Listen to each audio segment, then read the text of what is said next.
우리 함께 읽은 에베소서 4장 말씀으로 우리를 향한 주의 뜻을 함께 또 나누고자 합니다. 여러분, 오늘은 2025년 마지막 주일입니다. 2025년 항상 한 해가 가면 늘 그렇지만 올해도 언제 시작했는지 모르게 다 지나가 버리고 이제 2025년은 3일만 있으면 다 지나가서 과거의 시간이 되어 버립니다.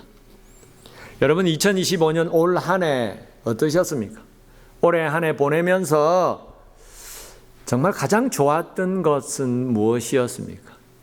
또 지나간 한 해를 돌이켜 볼 때에 뭔가 아쉽고 그렇게 하지 말았어야 되는데 하는 좀 후회되는 것은 없으십니까? 올해도 여러 가지 일들이 여러분의 삶의 가정에 있었을 것입니다. 전 세계적으로도 그랬습니다. 올해는 특별히 미국의 트럼프 대통령이 다시 대통령으로 취임하면서 전 세계가 관세 전쟁으로 몸살을 앓았습니다. 트럼프 대통령이 미국 자국 우선주의로 고율 관세를 통해서 무역 전쟁을 펼치면서 온 세상이 힘들었습니다. 그리고 여전히 세계 곳곳에서는 전쟁이 이곳저곳에서 발발했습니다. 트럼프 대통령이 자기가 다시 대통령이 되면 24시간 안에 전쟁을 끝낼 수 있다고 호언장담했던 러시아 우크라이나 전쟁 아직도 계속되고 있습니다. 뉴스를 보니까 크리스마스에도 서로 폭격을 하고 해서 사람이 죽었다는 소식을 들으면서 정말 안타까웠습니다. 예수님은 사람을 살리러 오셨는데 사람들은 서로를 위해서, 서로 자기의 이익을 위해서 서로를 죽이는 모습을 보면서 하나님의 마음은 얼마나 안타까울까 생각했습니다. 여러분, 러시아 우크라이나 전쟁뿐만 아니라 곳곳에 전쟁이 있었습니다. 잘 아시다시피 중동 가자지구 전쟁 여전히 위태로운 상태입니다. 인도와 파키스탄 사이에서도 5월 달에 무력 충돌이 일어나서 수십 명이 죽고 한참 전쟁이 일어날 것 같다가 잠시 매듭이 지어졌지만 아직도 위험한 상태입니다. 여러분, 최근에 태국과 캄보디아는 국지전이 일어나다가 그게 전면전으로 치달아서 전투기가 가서 폭격을 하고 그러다가 극적으로 72시간 휴전 타결이 되었다고 합니다.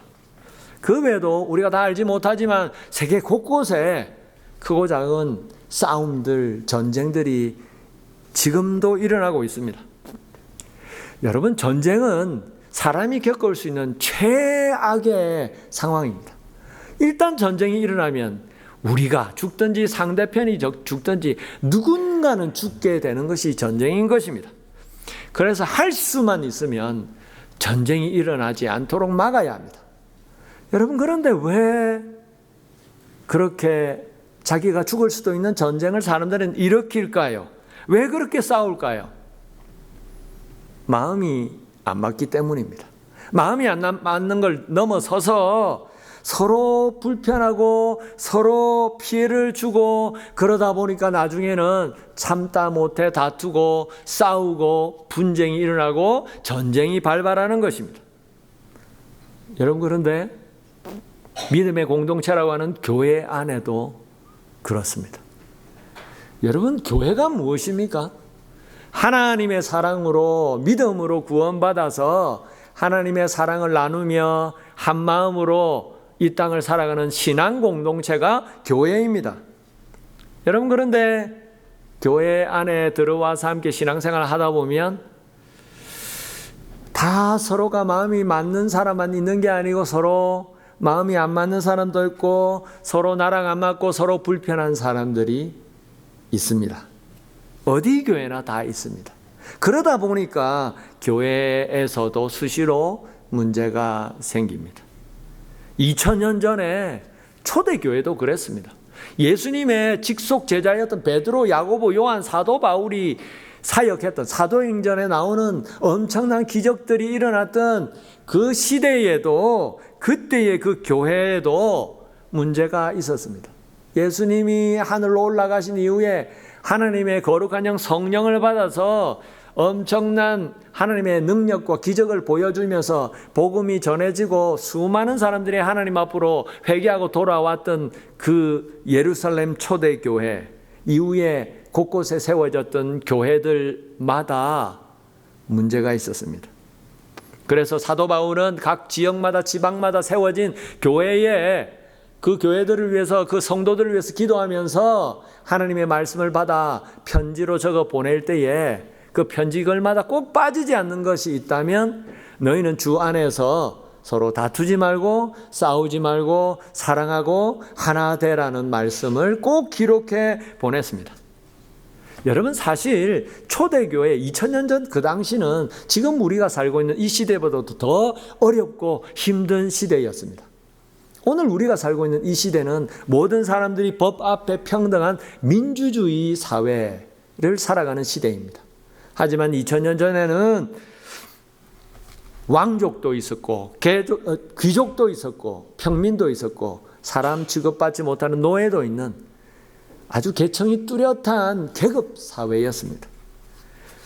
여러분 그런데 믿지 않는 세상 사람들 사이에서는 사람 위에 사람인 왕족 귀족 또 사람 아래 사람 아니 사람 취급도 못 받는 노예가 있어서 엄청난 신분의 차이가 있는 그런 시대였지만 교회 안에 들어오면 왕족이든 귀족이든 평민이든 노예든 상관없이 모두가 다 주님 앞에서는 평등한 한 형제요 자매로 부르고 지내야 했습니다. 그러다 보니까 예수님을 믿었지만 아직도 변화되지 못한 모난 인간적인 성격들이 자기도 모르게 툭툭 튀어나올 때에 교회 안에서도 여러 가지 골치 아픈 문제들이 많이 생겼던 것입니다. 거기다가 그 당시에 고린도 지역이나 에베소 지역처럼 여러 다양한 민족들이 모여서 서로 물건을 주고받고 팔고 사고 하는 그런 국제적인 상업 도시에서 생긴 교회에는 더 문제가 복잡해졌습니다. 왜냐하면 말도 다르고 얼굴 생김이나 피부색도 다른 여러 다양한 민족들이 교회 안에 들어와서 우리는 하나다, 우리는 한 형제다, 한 자매다 하면서 함께 신앙생활을 하다 보니까 신분이 있는 계급 사회에다가 문화도 다르고 말도 다른 민족들이 함께 어우러져 생활하다 보니까 신앙생활을 하다 보니까 교회 안에 우리가 생각할 수 있는 여러 가지 복잡한 문제들이 늘 일어났던 것입니다. 그래서 사도 바울은 에베소 지역에 있는 에베소 교회 성도들에게 하나님의 말씀을 기록해 보내면서 무엇보다도 너희는 주 앞에서 하나님 앞에서 하나 되라고 하십니다. 우리 3절 말씀 다시 볼까요? 평안에 매는 줄로 성령이 하나 되게 하신 것을 힘써 지키라. 여러분 오늘 이 말씀은 하나님의 부르심을 받은 우리 하나님의 자녀가 된 우리 크리스찬들에게 하나님의 자녀로서 하나님의 자녀답게 우리가 하나님이 기뻐하신 한 마음이 되고 하나 되기 위해서 어떻게 해야 되는가를 말씀해 주는 말씀입니다. 여러분 우리는 하나님의 자녀로서 하나님의 신앙 공동체, 교회 공동체 일원으로서 우리가 하나님 앞에 하나 되기 위해서 어떻게 해야 할까요? 오늘 말씀해 보면 첫째로 겸손과 온유를 통해서 하나 되라고 하십니다. 겸손과 온유. 2절 볼까요? 모든 겸손과 온유로 하고 오래 참음으로 사랑 가운데 서로 용납하라. 모든 겸손과 온유로 하라. 무슨 일이든지 겸손과 온유로 행하라 하십니다. 여러분 오늘 말씀에 나오는 이 겸손의 본래 의미는요, 노예처럼 자기 자신을 낮춘다는 것입니다. 겸손. 오늘날에는 겸손이란 이 말은 굉장히 사람들마다 칭찬하는 덕목이죠. 아, 그 사람 참 겸손하더라. 여러분, 그런데 2000년 그 당시에는 겸손이란 게 오늘날처럼 사람들이 칭찬할 만한 덕목이 아니었다고 합니다. 자기 자신을 노예처럼 스스로 깎아내리는 것. 그거는 그 당시에는 아, 그 사람 참 겸손하다 칭찬할 만한 게 아니라 왜 자기 자신을 그렇게 깎아내리냐 핀찬을 들을 일이었다고 합니다. 그런데 주님은 사도 바울을 통해서 그런 겸손한 마음으로 서로 낮아지는 자리로 내려가서 그렇게 서로를 대할 때에 너희가 하나님 앞에 진짜 한 마음이 될 수 있다 말씀하십니다. 여러분, 사도 바울은 빌립보서 말씀, 다른 서신서 말씀에 보면 이 겸손한 마음을 좀 더 구체적으로 묘사하고 있습니다. 빌립보서 2장 3절 볼까요? 아무 일에든지 다툼이나 허영으로 하지 말고 오직 겸손한 마음으로 각각 자기보다 남을 낮게 여기고, 오직 겸손한 마음으로, 그러니까 겸손한 마음으로 행동할 때에 어떻게 한다고 하십니까? 겸손한 마음이란 건, 겸손한 마음으로 행동한다는 것은 각각 제각각 다 다른 사람들을 자기보다 더 나은 사람으로 인정하고 존중해 주라고 말씀하십니다. 여러분, 다른 사람을 나보다 나은 사람으로 인정하려면 내가 낮아져야 합니다. 나를 낮추어야 합니다. 공동체 안에서 자기 자신을 낮추고 다른 사람을 나보다도 더 나은 사람이다, 그렇게 인정해 줄 때에 우리가 마음이 하나가 되고 한 뜻이 될 수 있다는 것입니다. 오늘 또 보면 겸손과 함께 주님께서 하나 되기 위해서 말씀하시는 것이 온유입니다. 온유하라, 온유로 행하라. 온유하면 어떤 이미지가 떠오르십니까? 부드러운 이미지. 여러분, 근데 성경에 말씀하시는 온유란 건 단순히 그냥 사람이 부드럽다, 그런 의미가 아닙니다.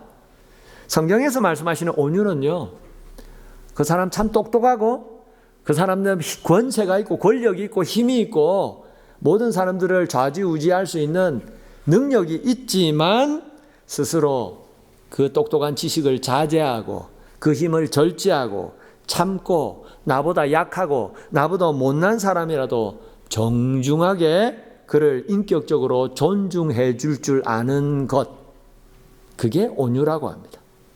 자기 권리 주장하지 않고 내 거 먼저 요구하지 않고 남을 배려하는 것, 여러분, 그게 온유라고 합니다.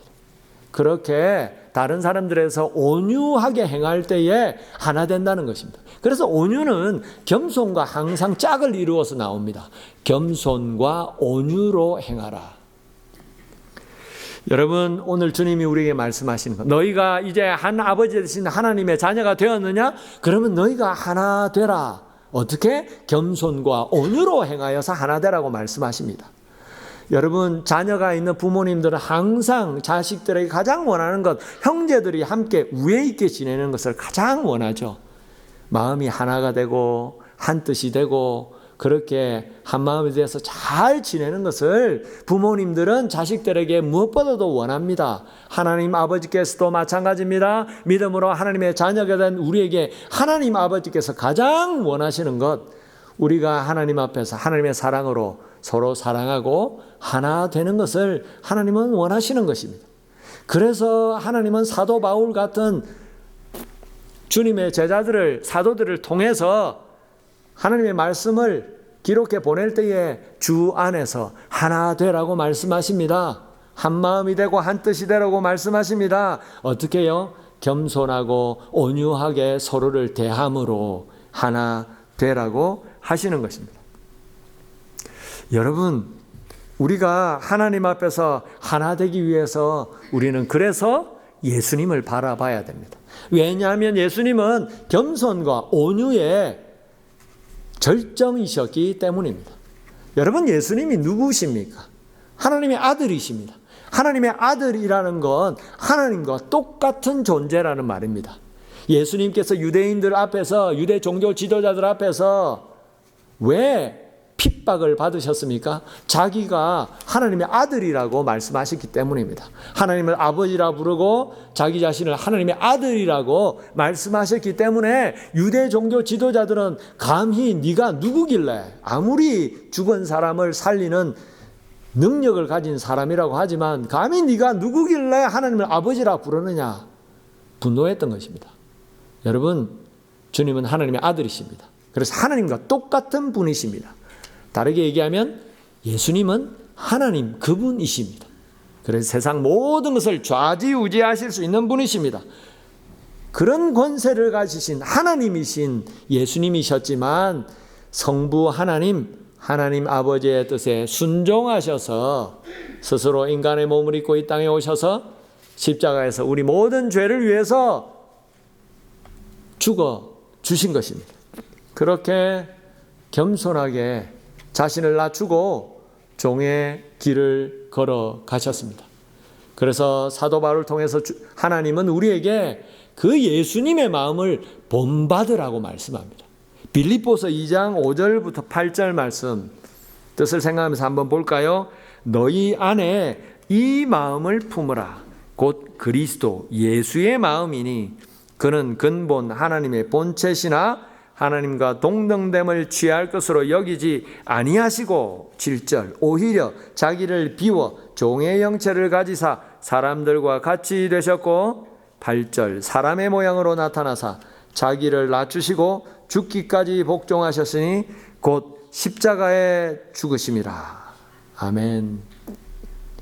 여러분, 예수님은 우리를 살리기 위해서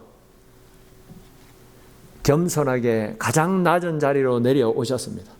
모든 것을 자기 마음대로 하실 수 있는 분이시지만 그 모든 힘과 권세를 자제하시고 절제하시고 온유하게 십자가를 지시고 자기를 위해서 그렇게 정죄하는 유대인들을 참으시고 저들을 위해 기도하셨습니다. 여러분, 그래서 우리가 정말 예수님을 믿는 사람이라면, 정말 우리가 크리스찬이라면, 그리스도 예수님을 따르는 크리스찬이라면 우리는 주님처럼 정말 겸손하게 온유하게 다른 사람들을 받아들여야 합니다. 우리가 그렇게 예수님처럼 서로가 서로를 대할 때에 나를 낮추고 나보다 다 나은 사람으로 서로를 인정하고 존중하고 인내하고 온유하게 대할 때에 우리는 주님이 기뻐하시는 하나된 공동체가 될 것입니다. 오늘 둘째로 주님은 우리가 하나 되는 공동체가 되기 위해서 어떻게 하라고 하십니까? 오래 참으라고 하십니다. 오래 참는다. 2절에 나오는 오래 참는다는 것 무슨 말일까요? 쉽게 얘기하면 다른 사람의 잘못에 대해서 분노하거나 보복하지 않고 하나님의 뜻을 생각하면서 참는 것입니다. 한번 참는 게 아니라 오래 참는 것입니다. 여러분, 우리 한국 사람들이 제일 못하는 게 오래 참는 겁니다. 성격이 급하다 보니까 일도 얼른 잘하고 부지런한데 참지를 못합니다. 남들이 하는 게 마음에 들지 않으면 참다 안 되면 딱 가서 정확하게 지적해 줍니다. 참지를 못합니다. 꼭 정확하게 교정해 줘야 직성이 풀리는 것이 우리 한국 사람들입니다.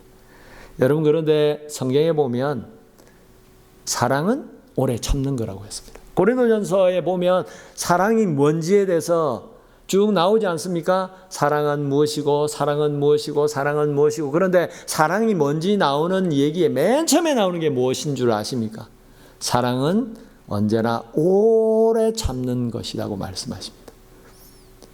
사랑은 오래 참는 걸로 나타난다는 것입니다. 오래 참는 걸 보고 하나님께서 네가 사랑하는구나 인정해 주신다는 것입니다. 그것도 언제나 오래 참는 것, 언제나 항상 오래 참는 것.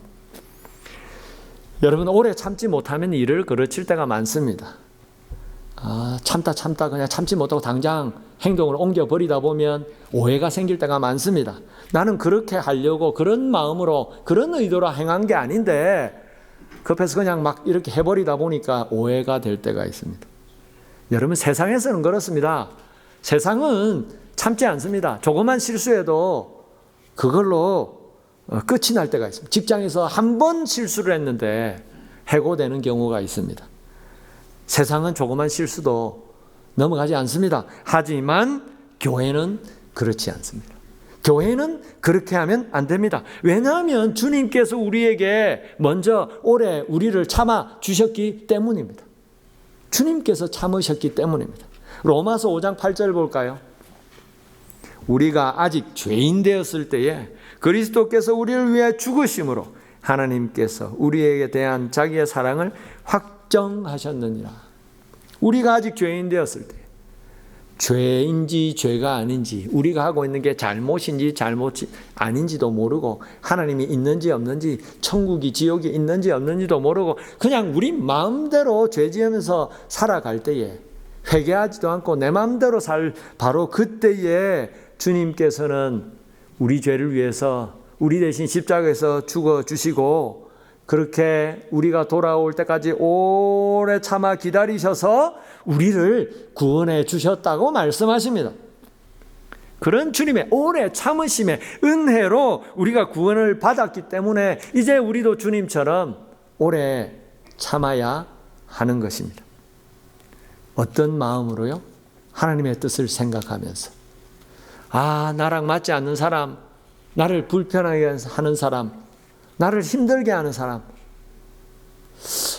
그 사람 볼 때마다 화가 나기도 하는데, 하나님은 전지전능하시니까, 하나님은 저런 사람도 변화시켜 주실 수 있으니까, 하나님 안에서는 저 사람도 변화될 것을 믿음으로 바라보고 기대하면서 기도하면서 인내할 때에, 하나님은 그런 우리의 기도와 인내와 오래 참음을 보시고 하나님의 때에 그 사람을 변화시켜 주시고 우리의 인내의 결실을 주신다는 것입니다. 그렇게 할 때에 하나님이 기뻐하시는 믿음의 공동체, 교회가 되는 것입니다. 여러분, 오늘도 하나님을 보내면서 다시 하나님 앞에 결단하기 원합니다.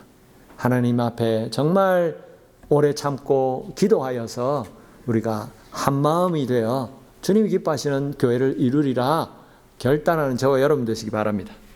오늘 셋째로, 주님은 주 안에서 하나 되기 위해서 어떻게 하라고 하십니까? 사랑 안에서 서로 용납하라고 하십니다. 용납하라. 용납이 무엇입니까? 용서하고 받아들이는 것. 여러분, 있는 모습 그대로 받아들이는 것이 성경이 말씀하시는 용납입니다. 있는 모습 그대로 받아들이는 것. 나와 다른 모습, 나와 맞지 않는 모습을 그냥 있는 그대로 받아주는 것이 하나님이 우리에게 원하시는 용납입니다. 여러분은 어떻게 그렇게 있는 그대로 받아들일 수 있을까요? 좋은 모습, 나이스하고 온유하고 겸손한 모습 받아들일 수 있습니다. 그런데 거칠고 나를 불편하게 하고 힘들게 하는 모습 받아들이기 힘듭니다. 그런데 주님은 우리에게, 너도 이제 나를 따르는 크리스찬이니 내가 한 것처럼 그런 모습도 있는 그대로 받으라 말씀하십니다. 그렇게 있는 모습 그대로 받을 때에 너희가 하나 될 수 있다 말씀하십니다. 여러분, 우리는 보통 나와 다른 모습, 나와 다른 의견, 나와 다르다고 하면 나도 모르게 틀렸다고 생각합니다. 나는 이렇게 생각하는데, 내가 생각하는 것과 다른 생각을 하고 다른 의견을 낼 때 사람들은, 특히 한국 사람들은 나와 다르다고 인정하는 것이 아니라 그건 틀렸다라고 이야기합니다. 그리고 계속해서 나와 틀린 걸 주장할 때에 견디기를 힘들어합니다.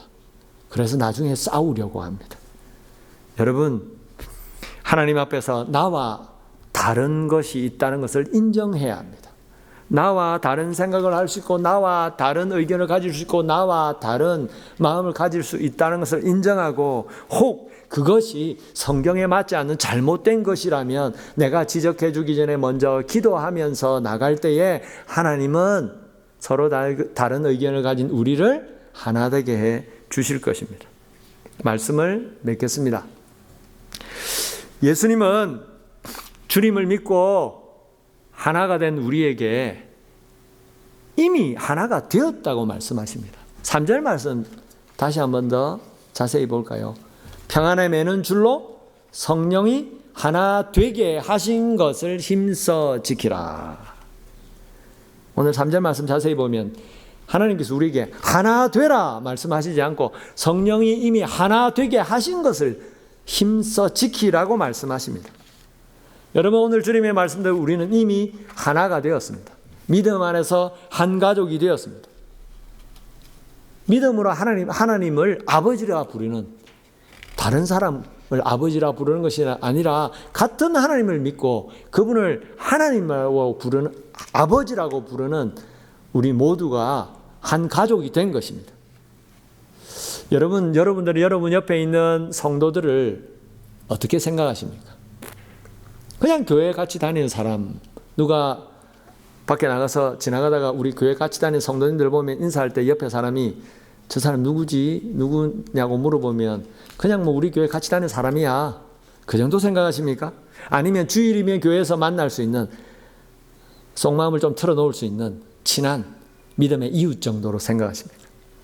여러분, 우리는 그 정도의 사람이 아닙니다. 세상 사람들은 잘 지내다가도 마음이 안 맞으면 그냥 안 만나면 그뿐이고 안 보면 그뿐이라 생각하지만 우리는 그럴 수 없습니다. 우리는 믿음 안에서 이 땅을 떠날 때에 하나님 앞에서 천국에서 영원한 시간들을 함께 보낼 사람들이기 때문입니다. 믿음 안에서 한 형제, 자매가 된 사람들. 여러분, 그래서 성경은 오늘 성령 안에서 너희가 이미 하나 되었다고 하시고 이제 하나 된 것을 힘써서 지키라고 말씀하십니다. 여러분, 교회의 모습은 그 교회에 다니는 사람들이 서로를 어떻게 생각하느냐에 따라서 결정이 됩니다. 우리 각 성도들이 서로를 대해서 어떤 마음을 가지고 어떻게 생각하느냐에 따라서 우리 교회의 모습이 달라지게 되는 것입니다. 여러분, 우리는 믿음 안에 한 가족입니다. 그래서 우리는 믿음 안에서 한 가족된 하나님의 자녀로 함께 신앙생활을 해가야 되는 것입니다. 이제 또 한 해가 저물어 가고 있습니다. 무슨 말입니까? 예수님 앞에 가야 될 시간이 한 해 더, 1년 더 가까워졌다는 말입니다. 우리가 언제 이 땅을 떠나게 될지, 아니면 우리가 이 땅을 떠나기 전에 주님이 먼저 언제 오실지 우리는 알 수 없지만 어쨌든 주님이 오시는 날이든 우리가 주님께 가는 날이든 1년 더 가까워졌습니다.